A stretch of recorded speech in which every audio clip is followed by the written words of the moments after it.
जय माता दी। आज हम दोबारा एक बार एक जन्म कुंडली के ऊपर बात करेंगे। सबसे पहले हम डेट ऑफ बर्थ जान लेते हैं। 10 जुलाई 1984 सुबह 10 बजे का जन्म है और प्लेस ऑफ बर्थ है अंबाला। इनकी जन्म कुंडली आप सब देख रहे हैं, सिंह लगन की कुंडली है।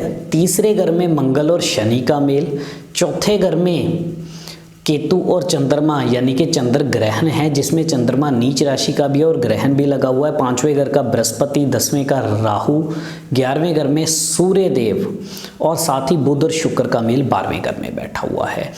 अब इनकी जन्म कुंडली में सबसे पहले हम महादशा जानते हैं। शुक्र की महादशा 2005 से चल रही है, जो कि 2025 तक चलेगी।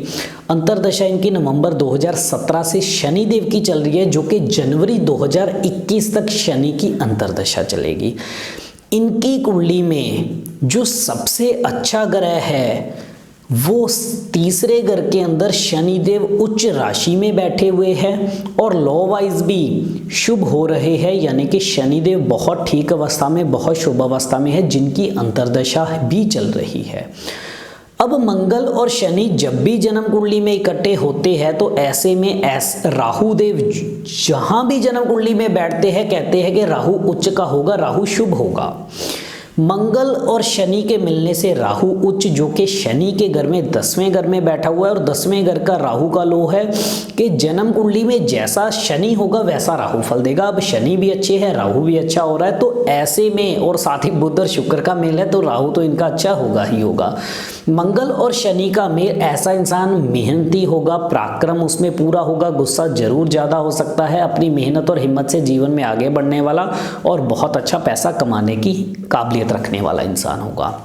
अब मंगल शनि के मिलने से राहु शुभ, यानी कि दिमाग बहुत तेज होगा। कामकाज के घर में बैठा हुआ राहु काम को कैसे अपने दिमाग की चालाकी से, दिमाग की तेजी से आगे बढ़ाना है, ये सारे गुण इनके अंदर है। एक अच्छा ये बिजनेसमैन भी है, इनका कामकाज भी ठीक चल रहा है, किसी तरह से की कोई दिक्कत नहीं। लेकिन 2-3 दिक्कतें इनकी मेन दिक्कतें हैं, वो ये है, एक तो शादीशुदा जीवन में कुछ ना कुछ कमी के योग रहना।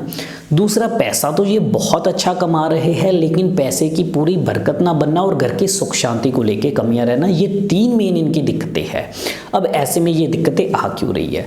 मंगल और शनि के मेल के बारे में तो हमने आपको बताया, ऐसा इंसान अपनी मेहनत हिम्मत से आगे बढ़ने वाला होगा, दिमाग तेज होगा, हर किसी को अपने काम में जोड़ करके अपने काम को कैसे आगे बढ़ाना है, शनि के शुभ गुण सारे ही इनके अंदर है। ऐसे में अगर कहीं ये अपने घर में एक कुत्ता ले आते हैं, कुत्ता पाल लेते हैं, तो इनके कामकाज के हालात और अच्छे होने शुरू होंगे, जिसमें इनको बिजनेस के अंदर बहुत अच्छी तरक्की देखने को मिलेगी। अब केतु और चंद्र का मेल चौथे ग्रह का, जिसमें चंद्रमा नीच राशि के, ऐसे में मन की शांति, घर की सुख शांति ये खराब होना, घर में छोटी छोटी बातों को लेके किचकिच का माहौल रहना, इनके स्वभाव के अंदर भी एक तरह से इरिटेशन लेवल ज़्यादा रहना। चौथे घर के अंदर जब भी ग्रहण दोष बनता है, जब पापी ग्रह जाकर के बैठ जाते हैं, ऐसे में पैसा पूरी तरह से टिक नहीं पाता, स्टेबल नहीं रह पाता। पैसा आने के योग इनकी कुंडली में बहुत अच्छे हैं, लेकिन चौथे घर का यही चंद्र ग्रह जिसमें चंद्रमा नीच राशि का, इनका पैसा टिकने नहीं दे रहा। बार बार इनके काम के अंदर भी पेमेंटें फंसती है, प्रॉपर्टी 1-2 प्रॉपर्टियों में भी इनकी पेमेंटें फंसी हुई है। ये सारे खराब हालात ये चौथे घर के चंद्र ग्रहण के कारण है, जिसके कारण पैसा टिक ना पाना, पेमेंटें बार बार फंसना और घर के अंदर बिना वजह के क्लेश रहना। 5वें घर का बृहस्पति, चौथे घर का चंद्र ग्रहण इनको इरिटेशन भी दे रहा है। 5वें घर का बृहस्पति इनके स्वभाव में गुस्सा भी बढ़ा रहा है, क्योंकि इनका बृहस्पति खराब है। एक तो चंद्र ग्रहण है, दूसरा 12वें घर में बुध शुक्र के मिलने से इनका बृहस्पति खराब, जिनके कारण स्वभाव के अंदर गुस्सा, इरिटेशन, फ्रस्ट्रेशन है ना। और राहु की टक्कर सीधी बृहस्पति को, लाल किताब का एक लो है कि 10वें घर का ग्रह 5वें घर को टक्कर मारता है। अब जब जन्म कुंडली में बृहस्पति और चंद्रमा ही खराब हो जाए तो पैसे की बरकत बने कहाँ से?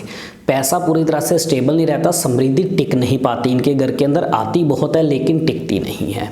10वें घर का राहु, जो कि एक अच्छा दिमाग दे रहा है, हर चीज़ को समझने की काबिलियत, कामकाज को कैसे आगे बढ़ाना है, सोच समझ बुद्धि, ये सारी चीज़ें ठीक दे रहा है, ज़्यादा तेज दे रहा है, ये चीज़ तो है। काम का सुख भी ठीक है इनको। अब 11वें घर का सूर्यदेव और शनि की सीधी दृष्टि सूर्य के ऊपर, यानी कि जन्म कुंडली का जो तीसरा घर है वो सीधा 11वें घर को देखता है।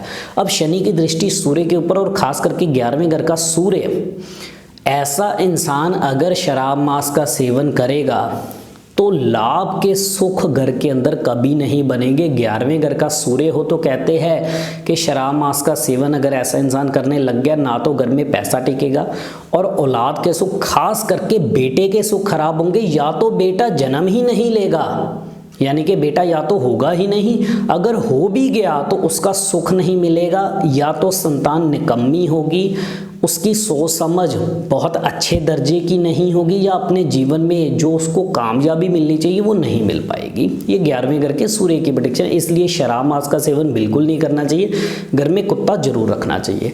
और साथ ही बुध और शुक्र का मेल 12वें घर का, इनको अपने बिजनेस के अंदर जो बहुत अच्छी तरक्की के योग है वो 34 साल की उम्र के बाद है, जो कि इनकी हो भी चुकी है। अब आगे जाकर के इनका बिजनेस जरूर अच्छा रहेगा अगर ये जो प्रिकॉशंस हमने अभी बताई हैं उनका ध्यान रख के चलते हैं।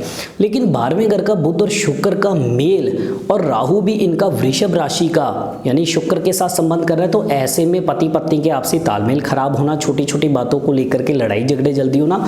और 12वां घर जब खराब होता है तो पति पत्नी के बेडरूम के सुखों को कमजोर करता है। पति पत्नी प्यार कम और लड़ाई झगड़े ज्यादा करते हैं और बिना वजह का माइंडली टेंशन, स्ट्रेस, ये चीजें बनी रहती है। लेकिन अब इनका तलाक नहीं होगा, वो चीजें नहीं होगी, क्योंकि शुभ शनि की दृष्टि शुक्र पर पड़ रही है। अब यहाँ पर बैठा हुआ शनि शुक्र को सपोर्ट दे रहा है, तो अलग हो जाने के योग तो नहीं है, लेकिन किचकिच ये जरूर चलती रहेगी।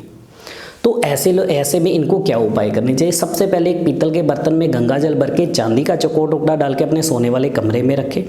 हर चंद्र ग्रहण पर 400 ग्राम साबुत बादाम, 400 ग्राम सरसों का तेल, 4 सूखे नारियल बिना पानी के, 400 ग्राम काले और सफ़ेद तिल और 4 डिब्बी प्लेन सिगरेट फिल्टर के बिना, इन सबको मिलाकर के चंद्र ग्रहण के मध्य में जब भी चंद्र ग्रहण पड़े इसको जल प्रवाहित जरूर करें। अगला उपाय, हर रोज केसर का तिलक नाभि जुबान माथे पर जरूर लगाएं। छोटी छोटी कन्याओं को, 12-14 साल से छोटी कन्याओं को जितना ये उनका पूजन करेंगे, जितना उनको मीठा देके उनका आशीर्वाद लेंगे, उतना ही जीवन में तरक्की करेंगे। अगला उपाय, 27 दिन लगातार एक खाली मटका ढक्कन लगा के जल प्रवाह जरूर कीजिए और 96 दिनों के लिए नागशेदन करवाना भी बहुत जरूरी है। शराब मांस का सेवन बिल्कुल भी ऐसे लोग ना करें और घर में कुत्ता जरूर पालें। मात्र अगर आप यही उपाय करके चलते हो तो जरूर फायदा होगा। और बृहस्पति को भी 5वें घर से हटाना जरूरी है, यानी कि हो सके तो 27 दिन लगातार 50 ग्राम नाग केसर इसको भी जल प्रवाही जरूर कीजिए। ये उपाय करते ही कामकाज भी बढ़ेगा, धन की बरकत भी रहेगी, घर में सुख शांति भी रहेगी और शादीशुदा जीवन भी अच्छा रहेगा। इसी तरह से हम और भी विषयों पे चर्चा करते रहेंगे। इजाजत दीजिए। जय